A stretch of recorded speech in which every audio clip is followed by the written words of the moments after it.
तो गाइस कैसे हैं आप सब लोग। द एस्केपर के एपिसोड 04 के साथ हाजिर हो। तो लास्ट एपिसोड के एंड पे हमने देखा था कि हमारा जुंची फिर से खिसकने की कोशिश करता है, लेकिन इसी के साथ ही मास्टर जैन उसे अपनी पावर्स के साथ पकड़ लेते हैं और उसे उठाकर सामने पटकते हैं और कहते हैं यंग मिस हमारा काम पूरा हो चुका है, मास्टर गू जा चुके हैं, तो क्यों ना हम लोग इस लड़के से निमट लें, इस लड़के को यहीं पर मार डालते हैं। जहाँ से हमारी एपिसोड 4 स्टार्ट होने वाली है। लेकिन उससे पहले अगर आप मेरे चैनल पर नए और अभी तक आपने चैनल को सब्सक्राइब नहीं किया हुआ तो जल्दी से चैनल को सब्सक्राइब कर दो ना, इंतजार किसका कर रहे हो। क्या बाकी की सारी एपिसोड्स नहीं देखनी? अगर देखनी है तो जल्दी से चैनल को सब्सक्राइब करो और वीडियो को लाइक भी करना वो भूल जाते हो।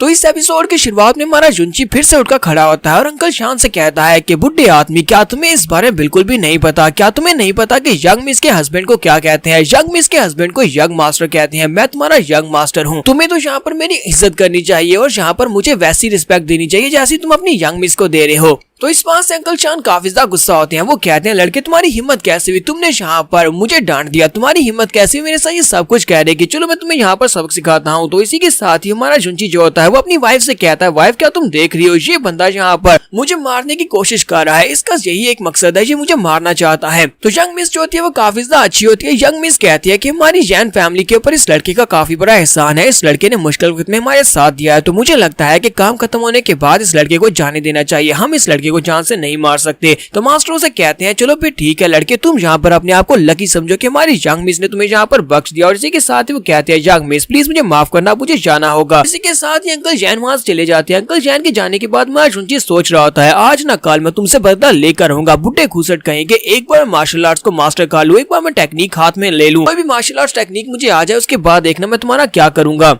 तो नेक्स्ट सीन हमें 3 दिन के बाद का दिखाया जाता है। 3 दिन के बाद हमारा जुंची जो होता है वो स्पेशल मार्शल आर्ट्स की टेक्निक जो कि यंग मिस ने उसे दी थी, वो उस टेक्निक को लेने के बाद उसी झरने के नीचे जाकर बैठकर कल्टीवेट कर रहा होता है। वहां पर बैठा हुआ कल्टीवेट कर रहा होता है और स्पेशल टेक्निक को मास्टर करने की कोशिश करता है। वो कहता है कि ये टेक्निक तो बहुत ज्यादा सिंपल है, लेकिन मैं यहाँ पर इसको फिगर क्यों नहीं कर पा रहा, मैं इसको मास्टर क्यों नहीं कर पा रहा। यहीं पर जैन फैमिली के स्टूडेंट्स को भी दिखाते हैं कि जैन फैमिली के स्टूडेंट्स दूर खड़े ये सब कुछ देख रहे होते हैं। वो सभी लोग कहते हैं क्या ये लड़का वाकई में इतनी ज्यादा मेहनत कर रहा है, लेकिन ये लड़का तो एक कचरा निकला, क्योंकि 3 दिन से बेसिक टेक्निक को मास्टर करने की कोशिश कर रहा है। इस लड़के को अभी तक ये नहीं पता चल रहा कि की को कंडेंसेट कैसे करते हैं, यानी कि की को गैदर कैसे करना है। इसके लिए इसके मुझे बहुत ज्यादा मुश्किल होता जा रहा है। तो ये वाकई में एक बहुत बड़ा कचरा है, ये तो हमारी यंग मिस का हस्बैंड होने के लायक भी नहीं है। बहुत ही जल्दी एंसेस्ट्रल लैंड ओपन होने वाली है और हमारे मास्टर जैन ने पहले से बता दिया है कि इसके साथ क्या करना है। इसी के साथ ही हमारा जुंची भी अपनी आंखें खोलता है और साथ ही सोच रहा होता है मैंने यहाँ पर महसूस किया, मैंने यहाँ पर की पावर को महसूस किया, लेकिन फिर भी मैं यहाँ पर कल्टीवेट नहीं कर पा रहा। मुझे समझ नहीं आ रही मैं वो बंदा हूँ जिसने एक दिन में 3 रीइंकार्नेशंस को फेस किया, लेकिन इसके बावजूद मैं यहाँ पर कल्टीवेट क्यों नहीं कर पा रहा। और इसी के साथ ही वहाँ पर ग्राउंड हिलना शुरू हो जाता है। वो कहता है ये क्या अचानक से क्या हो रहा है, ग्राउंड क्यों हिल रहा है? तो पूरा ग्राउंड हिलता है जिसकी वजह से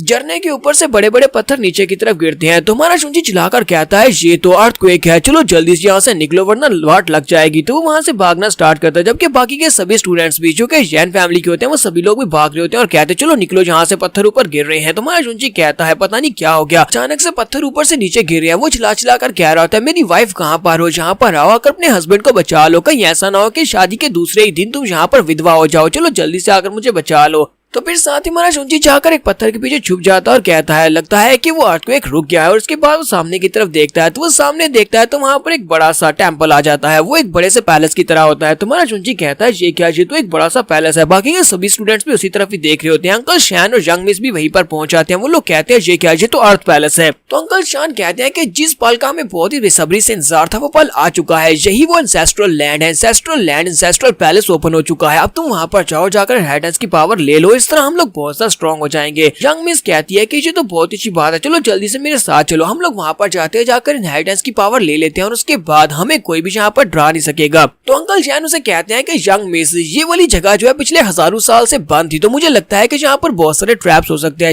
यहाँ पर बहुत ही डेंस की हो सकती है जिसके अंदर पॉइजन हो सकता है। तो क्यों ना हम लोग सबसे पहले यहाँ पर बलि के बकरे को भेजते हैं, हम लोग इस लड़के को वहाँ पर भेजते हैं ताकि जाकर चेक करे, अगर ये लड़का वहाँ पर जाकर मर जाता है तो हम लोग वहाँ पर नहीं जाएंगे। तो हमारा जुंची कहता है बुड्ढे आदमी क्या तुम वाकई में मुझे मारना चाहते हो, तुम तो हर बार यहाँ पर मरने के लिए मेरे ही नाम सबसे पहले लेते हो। ठीक है, साथ ही मास्टर जैन अपनी पावर्स को रिलीज करते हैं और कहते हैं लड़के चुपचाप वहाँ पर चले जाओ वरना मैं यहाँ पर तुम्हें फोर्सफुली फेंकने वाला हूँ। तो अपनी पावर्स को रिलीज करते हुए जुंची के ऊपर अटैक करने लगे हैं, जबकि यंग मिस उसे रुकने का कहती है। वो अंकल जैन से कहते हैं अंकल जैन प्लीज रुक जाओ। वो भागती हुई आगे बढ़ती है उसे रोकने के लिए, लेकिन अंकल जैन जो होते हैं वो अपनी पावर्स को यूज कर देते हैं। वो जुंची को धक्का देते हैं जिससे जुंची उड़ता हुआ सीढ़ियों से नीचे गिर जाता है। वो चिल्लाकर कहता है जैन शैन तुम मेरे हाथों से नहीं बचोगे, बुड्ढे खूसट कहेंगे। तुम एक ना एक दिन जरूर देखोगे कि मैं तुम्हारी इन बुढ़ी हड्डियों को कैसे तोड़ता हूँ। हमारा जुंची बेचारा चिल्लाता हुआ सीढ़ियों से नीचे गिर जाता है तो हमारी जो यंग मिस होती है वो उसके लिए काफी ज्यादा परेशान होती है, जबकि मास्टर उसे कहते हैं कि तुम्हें परेशान होने की जरूरत नहीं है। फिर साथ ही वो उसे कहते हैं कि ये हमारी जैन फैमिली की एंसेस्ट्रल लैंड है जो पिछले हजारों सालों से यहाँ पर थी, लेकिन आज यहाँ पर फाइनली ये अपीयर हुए ताकि हमें यहाँ पर मौका मिल सके। लोग वहाँ पर थोड़ी देर के लिए इंतजार करते हैं क्या जुंची वहाँ पर नीचे जिंदा है। तो थोड़ी देर के बाद जुंची जब वहाँ पर सीढ़ियों से उतरते हुए नीचे गिर जाता है क्योंकि वो गिरता हुआ नीचे गिरा था, तो अंकल जैन कहते हैं कि वो लड़का वहाँ पर नीचे गिर गया और अभी तक सेफ है। उसके चिल्लाने की आवाज आ रही है, इसका मतलब यह है कि ये जगह सेफ है। यंग मिस अब तुम अंदर जा सकती हो, जाओ जाकर वहाँ पर से जाकर इनहेरिटेंस की पावर ले लो। जैसे यंग मिस आगे की तरफ बढ़ने लगते हैं उसी वक्त फायर लगा हुआ एक तीर उसकी तरफ आगे बढ़ता है और वहाँ पर यंग मिस के ऊपर अटैक होता है। तो वो फायर के साथ लिपटा हुआ जो तीर होता है वो सीधा यंग मिस की तरफ आगे बढ़ रहा होता है, जबकि बाकी के सभी स्टूडेंट्स कहते हैं हमारी यंग मिस को बचाओ, यंग मिस प्लीज जल्दी से डॉज करो वरना ये तीर तुम्हें लगेगा। तो यंग मिस जो होती है उसकी तो काफी ज्यादा देर हो चुकी है क्योंकि तीर उसके काफी ज्यादा करीब होता है, तो वो तीर उसके साथ टकराता है तो वहाँ पर एक बहुत ही बड़ा धमाका होता है। ये देखने के बाद अंकल शैन और बाकी के सभी स्टूडेंट्स कहते हैं हमारी यंग मिस का क्या होगा। वहाँ पर एक जबरदस्त धमाका हुआ है तो साइड के ऊपर दिखाते हैं जैन शेंग होता है जो कि इनकी फैमिली का एक और एल्डर होता है, जैसे कि जैन शैन और जैन शेंग जो दोनों भाई होते हैं और उसका बेटा जैन वी होता है। तो वो लोग वहाँ पर पहुंच जाते हैं। जैन वी के फादर कहते हैं तुम लोगों को क्या लगा था कि तुम लोग यहाँ पर इतनी आसानी के साथ एंसेस्ट्रल लैंड में जाकर अपनी यंग मिस को इनहेरिटेंस की पावर दे सकते हो, मेरे बिना ये सब कुछ कैसे हो सकता है। वो इनहेरिटेंस की पावर मेरे बेटे जैन वी को मिलेगी ना कि तुम्हारी यंग मिस को मिलने वाली है। जबकि हमारा जुंची वहाँ पर नीचे गिरने के बाद ऊपर की तरफ ही देख रहा होता है। वो कहता है ऊपर क्या हो रहा है, लगता है कि वहाँ पर कुछ हुआ है, यंग मिस के ऊपर अटैक हुआ है, लगता है कि ये लोग इन फाइटिंग कर रहे हैं यानी कि अपनी क्लैन में अंदर की फाइट हो रही है। लेकिन यंग मिस का क्या होगा, क्या यंग मिस ठीक रहेगी क्योंकि वहाँ पर एक बहुत ही पावरफुल धमाका हुआ है, वहाँ पर बहुत सारी फायर है। तो इसी के साथ ही यंग मिस को भी दिखाते हैं कि यंग मिस उस फायर के अंदर अपनी एक स्पेशल एबिलिटी जिसका नाम ल्यूली हीवनली बॉडी होता है उसको एक्टिवेट करती है। जैसे वो ल्यूली हीवनली बॉडी को एक्टिवेट करती है तो मास्टर जैन कहते हैं कि हमारी यंग मिस ने तो यहाँ पर स्पेशल टेक्निक को मास्टर कर लिया है, जबकि जैन शेंग भी इस बात से काफी ज्यादा हैरान होता है और कहता है क्या वाकई में इसने स्पेशल टेक्निक को मास्टर कर लिया। हमारा जुंची भी सामने की तरफ ऊपर ही देख रहा होता है, वहाँ पर एक और जबरदस्त धमाका होता है और इसी धमाके के साथ ही हमारी यंग मिस वहाँ पर से बाहर निकलती है। उसकी बॉडी थोड़ी बहुत वहाँ पर चेंज होती है और उसकी पावर्स पहले से काफी ज्यादा बड़ी होती है। यंग मिस आगे बढ़ती है और उसे कहती है अंकल शान इन लोगों को यहीं पर रोका रखो जब तक कि मैं वहाँ पर जाकर इनहेरिटेंस की पावर ले लेती हूँ। इनहेरिटेंस की पावर लेने के बाद ये सभी लोग हमारा कुछ भी नहीं बिगाड़ पाएंगे। अंकल शान अपने स्टूडेंट से कहता है कि सभी मेंबर्स यहाँ पर आ जाओ, हम सभी फैमिली मेंबर्स को यहाँ पर मिलकर अपनी यंग मिस को प्रोटेक्ट करना होगा ताकि यंग मिस अंदर जाकर सेफली इनहेरिटेंस की पावर लेकर वापस आ सके। तो यहाँ पर इन फाइट स्टार्ट हो जाती है। एक तरफ से अंकल शैन होते हैं, दूसरी तरफ से अंकल शेंग होते हैं। दोनों अपने अपने लोगों को आगे बढ़ाते हैं और दोनों वहाँ पर आपस में फाइट करना स्टार्ट करते हैं क्योंकि दोनों को यहाँ पर इनहेरिटेंस की लालच चाहिए और इनहेरिटेंस के लिए दोनों ही लालची बन गए हैं। यहाँ पर ये लोग आपस में फाइट कर रहे होते हैं और फाइटिंग के दौरान ही कुछ फायर बॉल्स जो होते हैं वो हमारे जुंची की तरफ जाकर नीचे गिरते हैं। तो जुंची कहता है कमीनों कहीं कि अगर फाइट करनी है तो फाइट करो ना, मेरे पर क्यों अटैक किए जा रहे हो, क्या तुम्हें दिखाई नहीं दे रहा है यहाँ पर मैं नीचे हूँ तुम लोग नीचे मेरे पर अटैक कर रहे हो। इसके साथ ही मास्टर जैन अपनी यंग मिस से कहते हैं यंग मिस जाओ अंदर चली जाओ। दूसरी तरफ से अंकल शेंग अपने बेटे जैनवी से कहते हैं जैनवी जाओ तुम भी अंदर चले जाओ। ये तुम दोनों के ऊपर डिपेंड करता है कि तुम दोनों में से कौन अंदर जाकर इनहेरिटेंस की पावर को लेकर आता है। तो यहाँ पर हम लोग अपनी एपिसोड 04 का एंड करेंगे। एपिसोड की एक्सप्लेनेशन अच्छी लगी हो तो कमेंट करके जरूर बताइएगा। चैनल को सब्सक्राइब कर दे, वीडियो को लाइक और शेयर कर दे। शुक्रिया।